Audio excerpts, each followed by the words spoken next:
SSC পরীক্ষার ফলাফলের পরপরই আমাদের নগরীর ঐতিহ্যবাহী সামাজিক সংগঠন ফুটন্ত কিশোর সংঘর 13তম প্রতিষ্ঠা বার্ষিকী অনুষ্ঠিত। এপ্রিল তাই শুক্রবার বিকালে নগরীর চাঁদগাঁও থানার সিএনবি টেকবাজার এলাহানাজি বর্ণাঢ্য আয়োজনে এই প্রতিষ্ঠা বার্ষিকী অনুষ্ঠিত হয়। জনবল সীমিত, আমরা কিন্তু বিভিন্ন জনের কাছ থেকে এডে উদ্বোধক এবং প্রধান অতিথি হিসেবে উপস্থিত আছেন চট্টগ্রাম মেডিকেল কলেজ হাসপাতালের পরিচালক ব্রিগেডিয়ার জেনারেল মোহাম্মদ তসলিম উদ্দিন। প্রধান আলোচক হিসেবে উপস্থিত আছেন deputy attorney general barrister Mohammad Osman Chowdhury. বিশেষ অতিথি হিসেবে উপস্থিত আছেন সাফা এয়ার স্পেস ট্রাভেল এজেন্সির চেয়ারম্যান একেএম জিয়াউদ্দিন।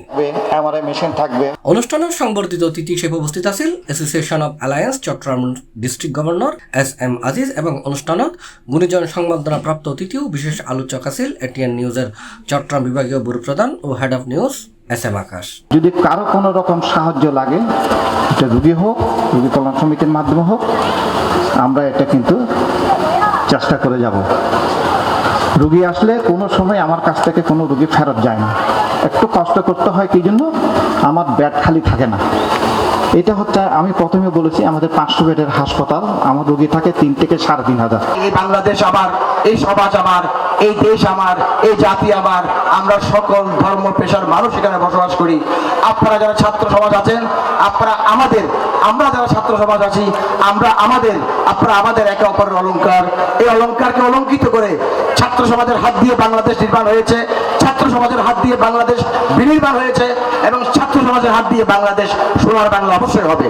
আসুন আমরা সকল কিছুর ঊর্ধ্বে সমাজকে বিনির্মাণ করি, পরিবারকে বিনির্মাণ করি, দেশকে বিনির্মাণ করি, শিক্ষা প্রতিষ্ঠানকে বিনির্মাণ করি। চট্টগ্রামের ঐতিহ্যবাহী ও দেশবরণে বহুল পরিচিত সামাজিক ও রাজনৈতিক সংগঠন ফুটন্ত কিশোর সংঘর 13তম প্রতিষ্ঠা বার্ষিকী উপলক্ষে গুণীজন সংবর্ধনা, সাংস্কৃতিক অনুষ্ঠান ও সংগঠন কর্তৃক সম্পন্ন বৃত্তি পরীক্ষার পুরস্কার বিতরণ অনুষ্ঠান সম্পন্ন হয়। আমরা সমাজের ঊর্ধ্বে কেউ নয়, আমরা সবাই সমাজকে গড়ে আমাদের জীবনযাত্রা শুরু।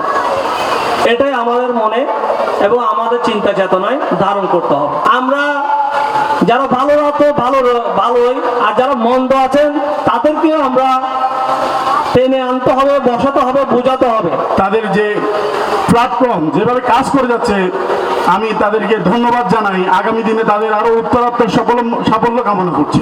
C+ TV Chittagong. হাসপাতালের জন্য